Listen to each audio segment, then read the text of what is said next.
Oke, teman-teman, kembali lagi bersama saya Nelson di channel YouTube saya. Ya, jadi di kesempatan kali ini saya akan membahas mengenai sistem pencernaan, teman-teman ya. Jadi, sistem pencernaan itu pada dasarnya bukan hanya sakit lambung saja, tapi itu dimulai dari mulut sampai kepada anus. Nah, itu disebut sistem pencernaan. Ya, jadi kadang-kadang teman-teman mengeluh sakit lambung, tapi pada dasarnya masalah utamanya nggak selalu di lambung ya. Bisa di usus 12 jari, bisa di usus besar ya, bisa juga di misalkan ada batu empedu ya, itu pun bisa menyebabkan mirip-mirip keluhannya dengan sakit asam lambung, termasuk juga batu ginjal ya. Tapi memang nggak bisa dipungkiri yang paling banyak diderita saat ini adalah sakit lambung ya. Jadi sakit lambung itu atau asam lambung, mah, GERD, dispepsia, gastritis itu pada dasarnya semua jenis gangguan pencernaan ya. Jadi intinya sama, termasuk pun ambien. Sebenarnya itu permasalahannya sendiri bukan di rektum atau anusnya, tapi pada dasarnya di ususnya ya. Jadi pada saat usus kita kekurangan cairan, kekurangan serat, BAB kita mengeras, otomatis BAB yang keras ini akan mengakibatkan luka di rektum atau di bibir anus, karena itu akan pada saat kita mengejan, kotoran kita melewati anus atau rektum itu akan terjadi sobekan atau luka ya. Tapi tetap intinya itu adalah di saluran pencernaan. Jadi teman-teman harus betul-betul paham kenapa bisa terjadi pencernaan kita ini terganggu ya, khususnya lambung. Dan itu dimulai pada saat makanan masuk mulut. Yang pertama tentunya adalah jenis makanan. Jadi teman-teman harus paham ini kondisi untuk semua orang ya, baik yang sudah kena sakit asam lambung maupun yang belum kena sakit asam lambung, supaya jangan sampai terkena. Kita harus perhatikan jenis makanan yang kita makan.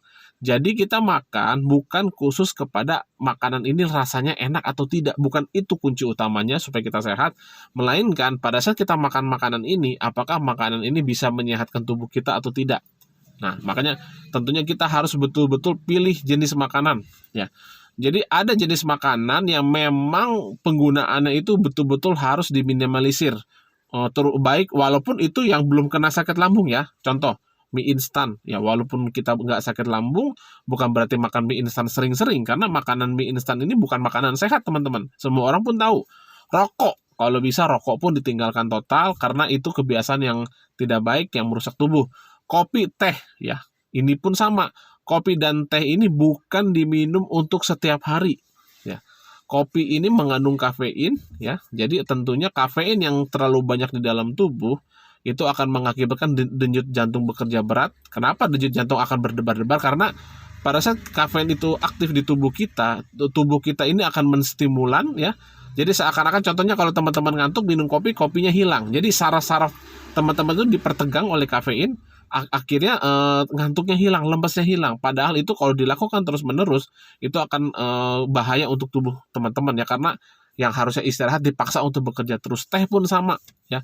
Kafeinnya walaupun tidak setinggi dari kopi, tapi itu bukan minuman yang diminum setiap hari ya. Jadi kalau kebanyakan kita pagi-pagi sudah teh manis, siang teh manis, malam teh manis, selain mengganggu lambung, itu pun bisa mengakibatkan diabetes, karena gula putih berlebihan itu bisa mengakibatkan diabetes, dan lambung juga tentunya terganggu ya. Jadi kebiasaan rokok, teh, kopi itu bukan kebiasaan sehat. Kopi hanya diminum sesekali, teh pun sama.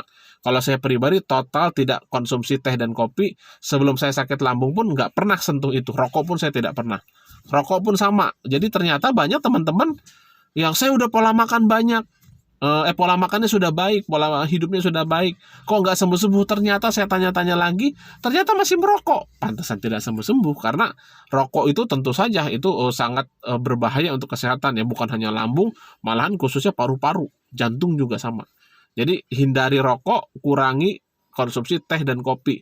Kalau yang sudah kena GERD, wayah nawe, kalau orang sudah bilang total tinggalkan rokok, teh, kopi. Tapi kalau belum terkena sakit lambung, kalau rokok kalau bisa tinggalkan total, kalau mau teh, kopi ya sekali-sekali saja. Nah, makanan yang digoreng ya, ini pun makanan tidak sehat sebenarnya teman-teman, karena satu, kalau kita beli di tukang gorengan, minyaknya kita tidak tahu dicampur apa dan lain sebagainya. Walaupun kita goreng di rumah, itu kan minyak itu, lemak itu masuk ke dalam, misalkan tahu atau ayam, itu masuk ke dalam, kita makan ya, otomatis lama kelamaan lambung kita terganggu, karena mencerna lemak itu terlalu lama, itu lambung bekerja berat ya, akhirnya asam lambung naik. Kolesterol, trigliserid pun naik kalau terlalu sering makanan-makanan yang digoreng. Ya, jadi sangat dianjurkan. Bagi yang belum kena sakit asam lambung pun, makanan yang digoreng pun diminimalisir. Jangan setiap hari sayur ditumis, tahu digoreng, tempe digoreng pagi sama siang. Kalau 10 tahun dilakukan terus-menerus, bagaimana kolesterolnya tidak tinggi. Belum lagi makanan-makanan daging, seafood, ya, junk food, makanan cepat saji itu jangan dikonsumsi secara sering. Itu akan mengakibatkan penyakit-penyakit degeneratif, bukan hanya sakit asam lambung. Asam lambung mah tingkat menengah lah parahnya. Yang parah itu bisa kanker, diabetes, jantung, stroke, itu jauh lebih berat dibanding asam lambung. Jadi bagi teman-teman yang belum kena penyakit, betul-betul dihindari, minimal diminimalisir makanan-makanan junk food. Bagi yang sudah asam lambung, jangan coba-coba sentuh karena akan kambuh ya. Walaupun sudah sembuh total, tetap harus di manage, jangan sampai kambuh lagi, jangan keseringan ya.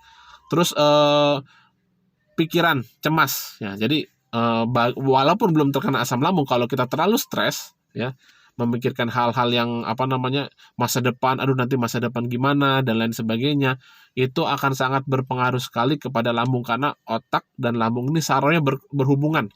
Makanya kalau lambungnya terganggu, pasti pikirannya, mentalnya jatuh. Kebalikannya, kalau kita mental jatuh, stres, lambung pun pasti terganggu. Jadi walaupun belum kena penyakit, pola pikir tetap harus dijaga. Apalagi yang sudah kena penyakit, teman-teman. Ya, jadi itu adalah kebiasaan-kebiasaan buruk yang bisa menyebabkan penyakit asam lambung dan penyakit yang lainnya. Ya, kita kembali ke pencernaan tadi. Ya, jadi pada dasarnya selain jenis makanan, cara mengunyah.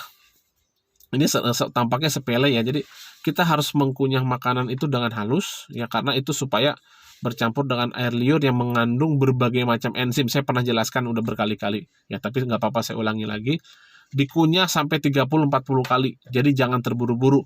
Makan terburu-buru bisa mengakibatkan asam lambung kita naik, dan karena lambung itu bekerja menggilingnya lebih lama kan, otomatis asam lambung lebih lama di lambung. Ya, jadi makan dikunyah halus supaya bercampur dengan enzim, dan kedua, enzim di mulut dan enzim di lambung itu akan connect ya. Jadi sistem pencernaan akan lancar. Kalau tidak dikunyah dengan halus, makanan kita tidak tercampur dengan enzim yang ada di mulut, di pencernaan pun akan terganggu, lambung akan bekerja lebih berat. Nah, setelah itu kan akan masuk ke kerongkongan, nah ke lambung.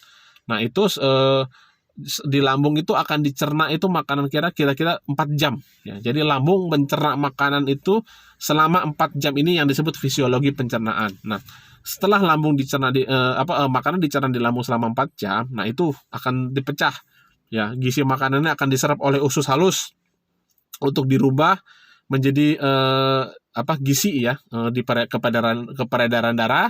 Setelah itu untuk memberikan tenaga. Nah, ampas makanan itu akan ke usus halus dan usus besar, nah, untuk dibuang. Jadi kalau kita makannya kurang serat, itu terus makan terlalu jenis makanan, itu akan mengakibatkan fermentasi. Jadi ada beberapa faktor yang membuat kita susah BAB, teman-teman. Yang pertama, makan terlalu banyak jenis ya. Misalkan nasi ada sayurnya bayam, misalkan, terus telur, tempe, tahu, ayam, itu kebanyakan ya. Selain lambungnya, porsinya pun kebanyakan, jenis makanan itu kebanyakan, itu mengganggu lambung.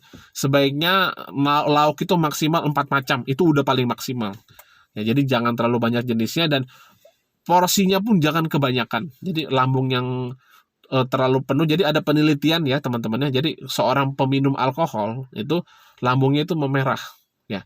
Tapi ternyata kalau kita makan banyak di luar kapasitas, itu pun lambung kita pun setara dengan peminum alkohol, akan merah, akan bekerja lebih berat. Jadi sangat dianjurkan makan sesuai porsinya. Ini baik yang sudah kena asam lambung maupun belum kena asam lambung sama ya.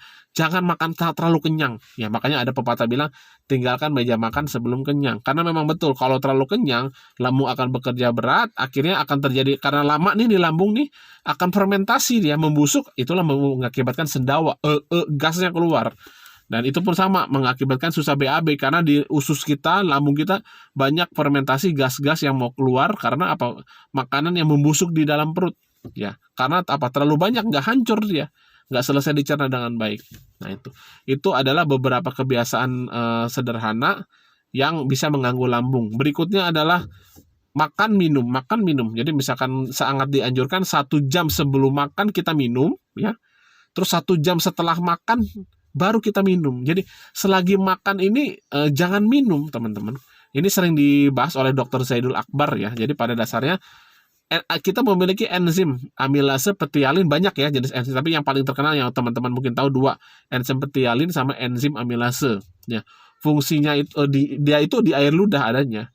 Nah, jadi kalau kita makan minum itu menghilangkan fungsi air ludah. Dan kedua berikutnya, tentunya kalau kita habis makan minum, lambung itu akan mencerna air dulu ya. Contohnya gini, kalau kita minum nih 500 ml, berapa menit paling kita terasa mau kencing, mau pipis. Tapi kalau kita makan, nggak langsung rasa mau BAB. Karena apa? Air lebih mudah dicerna dibanding apa? Dibanding dengan makanan padat. Jadi kalau kita makan selagi makan minum terus, baru 1 sendok minum, ya itu akan menghilangkan fungsi air ludah satu, dan kedua, lambung bekerja 2 kali ya, mencerna air dulu, tentunya dikuras dulu ke kambung kemih, setelah itu baru mencerna makanan, dan sebagian gizi-gizi makanan itu tidak tercerna dengan baik. Karena apa? Karena tidak berfungsinya enzim mulut itu ya, petialin dengan amilase, karena terbawa dengan air. Nah, jadi itu adalah kebiasaan-kebiasaan sederhana yang sebenarnya berkontribusi menyebabkan berbagai macam penyakit, khususnya penyakit asam lambung. Dan cemas, walaupun tidak bisa dipungkiri, stres, cemas zaman sekarang itu faktor terbesar penyakit asam lambung. Tapi tentu dengan ditambah pola makan yang tidak baik, tentunya itu memperparah keadaan. Ya, minuman-minuman kekinian ya, maaf, seperti makanan seblak. Aduh, saya perhatikan kalau saya di Kota Tasik ini, di salah satu dekat kampus itu rame ngantri ya. Ya, bagaimana tidak makin banyak sakit asam lambung? Makanan pedasnya begitu menyamur, begitu dijual bebas. Makanannya di gorengan itu tidak pernah sepi. Coba teman-teman perhatikan, tukang gorengan itu tidak pernah sepi. Nasi goreng, gorengan, ya, Thai tea, kafe-kafe, lihat yang kopi-kopi itu tidak pernah sepi. Bagaimana tidak makin menjamur sakit asam lambung? Ya, jadi sekali lagi ya, tentunya kalau mau sehat ya kita jaga. Kalau kita jangan tunggu sakit dulu. Kebanyakan orang, maaf teman-teman, kalau sakitnya masih belum parah, ini pengalaman ya. Untuk misalkan beli order arang aktif ya, harga nggak seberapa, sayang uang, nanti dulu. Padahal kalau uang segitu 100-200 ribu kalau ke dokter itu nggak ada artinya kalau sakitnya sudah parah.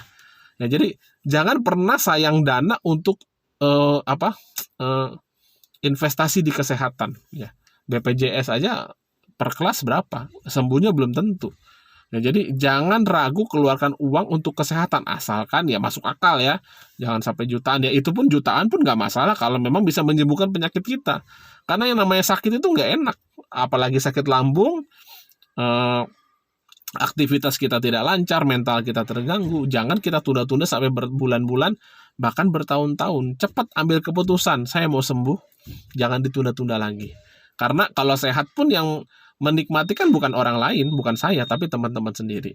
Ya, jadi oke teman-teman ya, semangat terus, sehat selalu, ya, jaga pola makan, jaga pola pikir. Ya, banyak teman-teman bertanya ya, bagaimana cara menjaga pola pikir? Sebenarnya itu ya jarang orang yang membahas.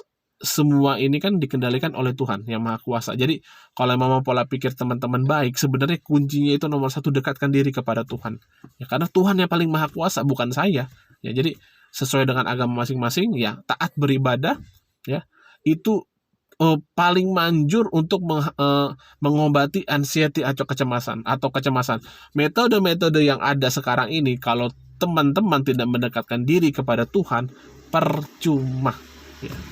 Jadi tetap kuncinya itu mau ke psikiater manapun, mahal apapun, kalau teman-teman tidak dekat kepada Tuhan, itu sulit, karena Tuhan yang mengendalikan hidup kita pun, Tuhan yang mengendalikan. Ya, manusia itu hanya jadi alatnya Tuhan saja. Tapi kalau kita sendiri tidak percaya Tuhan ya, tidak mendekatkan diri kepada yang menciptakan kita, ya kita bagaimana mau sembuh ya? Jadi kembali lagi, Tuhan itu Maha Kuasa, Allah itu Maha Kuasa. Dekatkan diri kepadanya. Pasti teman-teman bisa sembuh. Selamat pagi.